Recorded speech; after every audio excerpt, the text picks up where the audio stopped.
You said yes to the thing before you knew what it actually cost. Maybe it was the car, maybe it was the furniture. Maybe it was the appliance that broke at the worst possible time and the store had a sign in the window that said no money down and you thought, okay, I can do this. I can handle this, and the number they quoted you per month sounded reasonable. It sounded manageable, and so you signed. And somewhere between that moment and this one, you stopped thinking about the total. That's exactly where they needed you to stop. Think about how many things you own right now that you're still paying for, not mortgage. Not student loans, just stuff. The couch you bought on 18 months same as cash and paid off with for months to spare, or didn't. The TV that was $300 a month for 3 years. The car that you justified because the payment fit the budget, even though the budget was already tight before the payment. Added up, not the monthly number, the total. Every dollar you'll pay, including interest, for things that will be worth a fraction of what you paid by the time you're done paying. Most people never do this math, not because they're careless, but because the monthly payment number was designed specifically to prevent them from doing it. The payment is the product, the monthly number is what gets advertised, marketed, repeated, and compared. Not the total cost, never the total cost. Because the total cost would make a lot of perfectly reasonable people walk out of a lot of perfectly profitable showrooms. You've been trained to think in monthly increments, they think in total revenue. Here is what no down payment actually means, spoken plainly. It means you are financing 100% of the purchase price, plus any fees they've folded into the loan, plus interest on the full amount from day one, on a balance that starts at its maximum and shrinks slowly while interest accrues on whatever you haven't paid yet. No down payment doesn't mean no barrier to entry. It means the barrier to entry has been repackaged as a monthly obligation that follows you for years. And the reason it feels like a good deal, the reason your nervous system registers relief when you hear it, is because it solved the immediate problem. You needed the car, you needed the couch. The dishwasher was flooding the kitchen floor. And the friction of coming up with $3,000 upfront was the thing standing between you and solving the problem right now. So they removed the friction and replaced it with something slower and heavier and much more expensive. But it doesn't feel heavier in the moment, it feels like help. You were too busy solving the immediate problem to see the long one arriving. Let me tell you about a man named Derek. Derek bought a truck 4 years ago.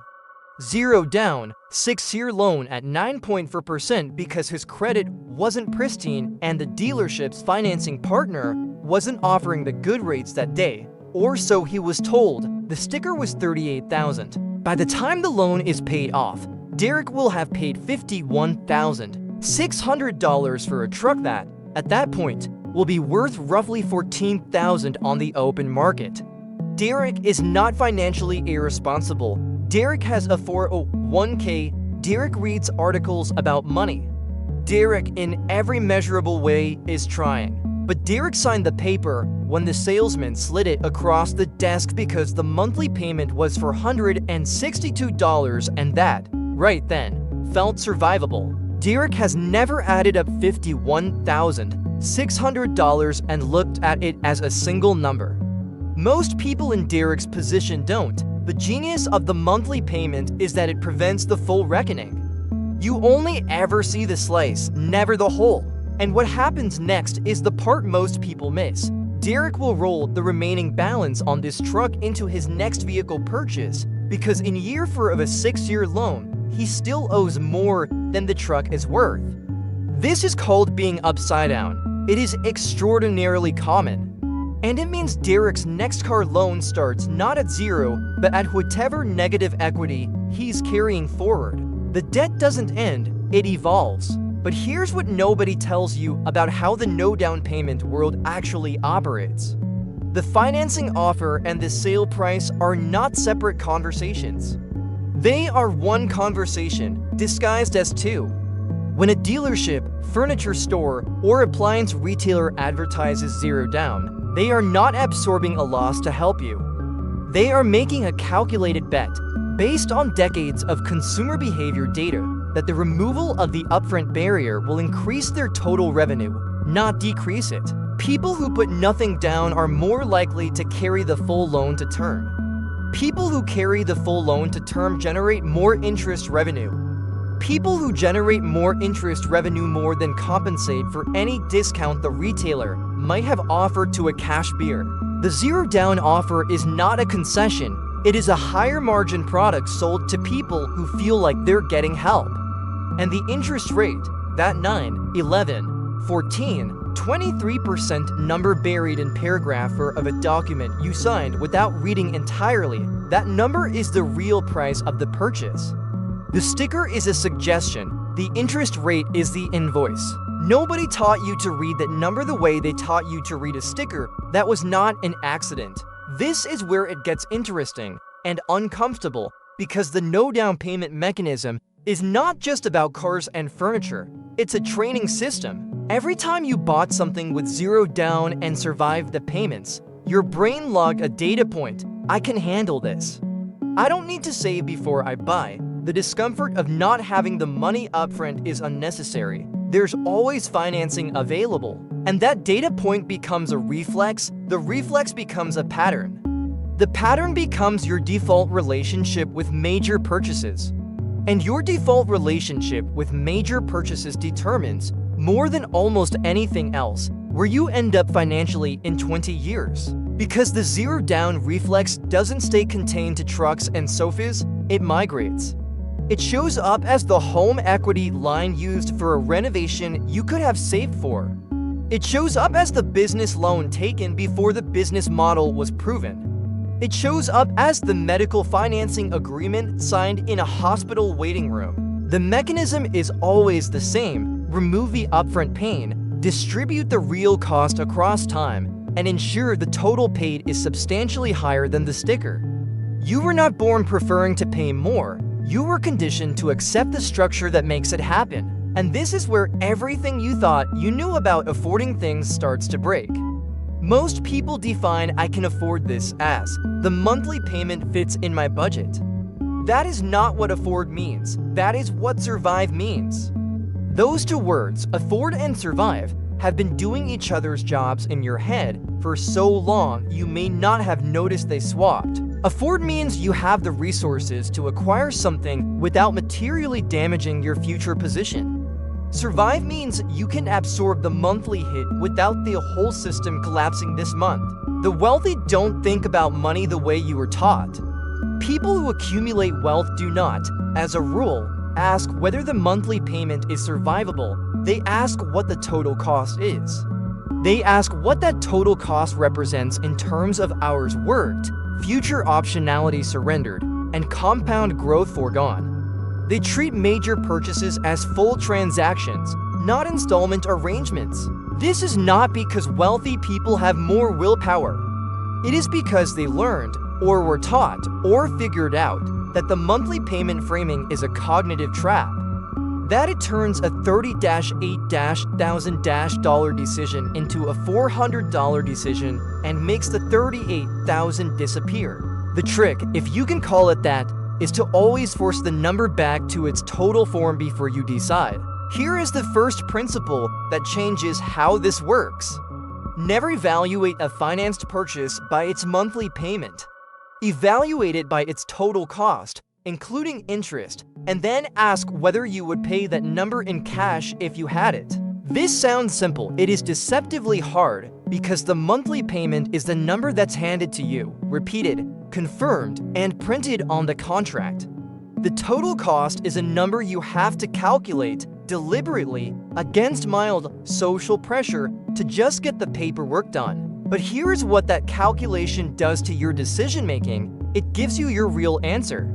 Not the answer you can survive, your real answer. The couple that does this consistently, every car purchase, every appliance, every financing offer, over 20 years, pays substantially less for the same standard of living than the couple that doesn't. Not because they're depriving themselves. Because they're playing the transaction at full resolution instead of the cropped version they were handed. And the money they didn't spend in interest? That money went somewhere into a brokerage account. into a paid-off vehicle they drove for 12 years, into a down payment that made their mortgage $300 cheaper every month. The principle is not avoid debt. The principle is see the real number and make the decision with your eyes open. The second principle is harder to hear. A down payment is not a barrier to getting the thing. A down payment is protection for you, not for the lender. When you put money down, you begin the transaction in a position where the asset is worth more than the loan.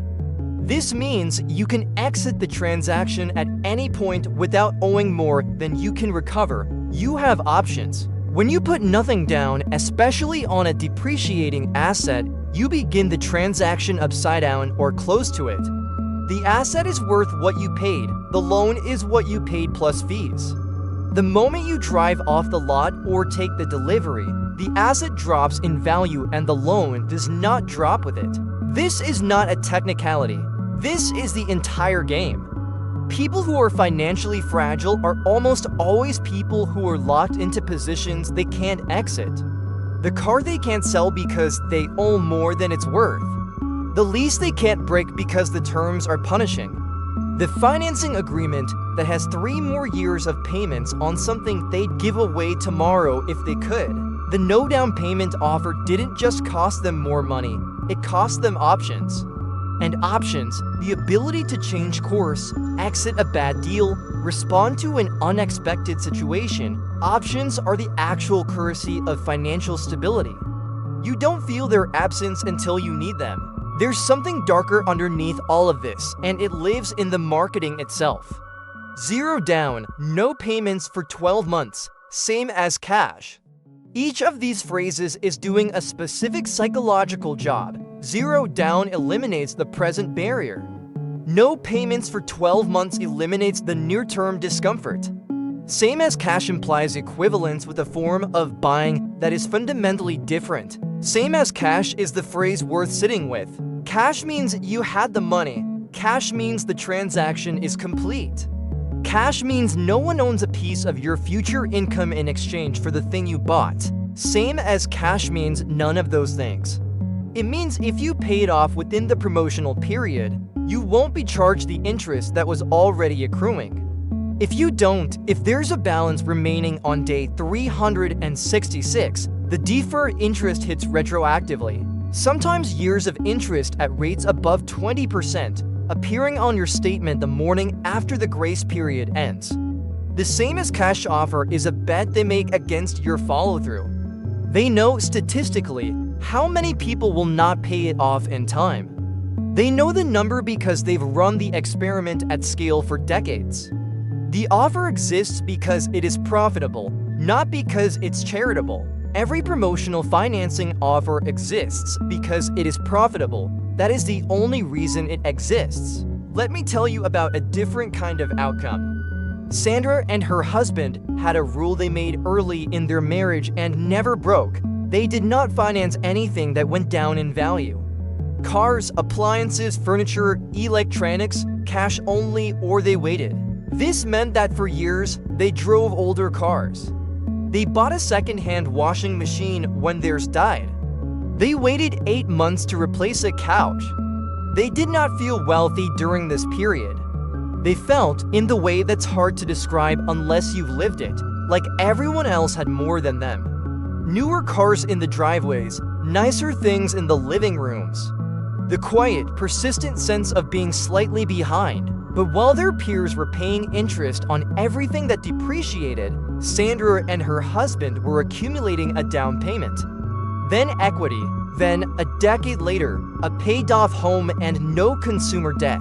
At 44, their monthly obligations were low enough that a job loss wasn't catastrophic. Wasn't ideal, but wasn't catastrophic. That is not a small thing. That is the whole thing. The people you envied for the car in the driveway, you didn't see the loan. You never see the loan. 5 years from now, you will have either paid for the things you're buying now, or you'll still be paying for them. That's not a warning, that's arithmetic. The no down payment offer trades your future money for your present comfort. And it prices that trade generously for the lender. 9% on a depreciating asset over 6 years is not a financing arrangement, it is a subscription to a past purchase. You are paying monthly for something you may no longer want that is worth less than what you owe for a decision you made in a showroom years ago when the monthly number sounded survivable. The question is never whether you can survive the payment. The question is what you are building with the money you're spending. And if the honest answer is nothing except the right to continue owning what I'm already using, then the question becomes, how long are you willing to do that? How many years of payments on things you don't own free and clear, on assets worth less than what you owe, before something changes? Here is the choice, as plainly as I can put it. You can keep doing what most people do. You can keep converting large numbers into small monthly payments and stop thinking about the large numbers. The car will be reliable. The couch will be comfortable. The appliances will work. Life will be fine, manageable. The payments will fit, mostly, most months. And 10 years from now, you'll have paid for several things twice. Once in principal and once in interest. And you'll have little to show for it in terms of a position that gives you options. Or you can start doing something that is genuinely uncomfortable. You can start forcing every financing offer back to its total number before you sign. You can start asking what the full price of the thing is, including interest, and whether you would agree to that number written plainly on a piece of paper. You can start treating the monthly payment framing as the manipulation it is, not because the people offering it are evil, but because the structure is designed to produce a specific outcome in your behavior, and that outcome benefits them, not you. This is not about deprivation. It's not about driving a terrible car or sitting on the floor. It's about seeing the real number every time, without exception. Because the real number is the only honest basis for a real decision. And real decisions, made consistently over time, compound just like the interest does.